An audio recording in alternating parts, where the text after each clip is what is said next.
வாழ்க்கையில முன்னேற ஆசைப்படுறது தப்பு இல்லைங்க. எதையாவது பண்ணி எப்படியாவது முன்னேறிடணும் அப்படின்னு நினைக்க கூடாது. அப்படி நினைச்சா ஏதாவது சிக்கல்ல மாட்டிக்கிடுவோம். கடவுள் உங்களை ஏத்த வேலையில உயர்த்த வருங்க. சில பேரு எப்படியாவது காசு பணத்தை சம்பாதிச்சிடணும், அப்பதான் வயசான காலத்துல நிம்மதியா உட்கார்ந்து சாப்பிடலான்னு நினைப்பாங்க.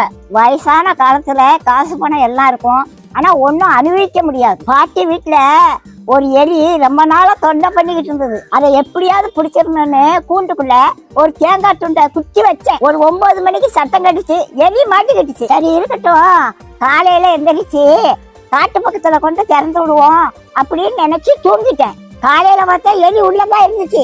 ஆனா அந்த தேங்காய் துண்டை அதை நக்கி கூட பார்க்கலங்க. எப்படி வச்சானோ அது அப்படியே இருந்துச்சு. ராத்திரி முழுவதும் உள்ளதான் இருந்துச்சு. அந்த தேங்காய் துண்டை திங்கலாம்ல, அதுக்கு மரண பயம் வந்துட்டு அதனால தேங்காய் துண்டை திங்கிறதுக்கு மனசு வரல. அதுக்கு தேங்காய் துண்டை விட நம்ம உயிர் பிழைச்சா போதும்னு அது இருந்துச்சு.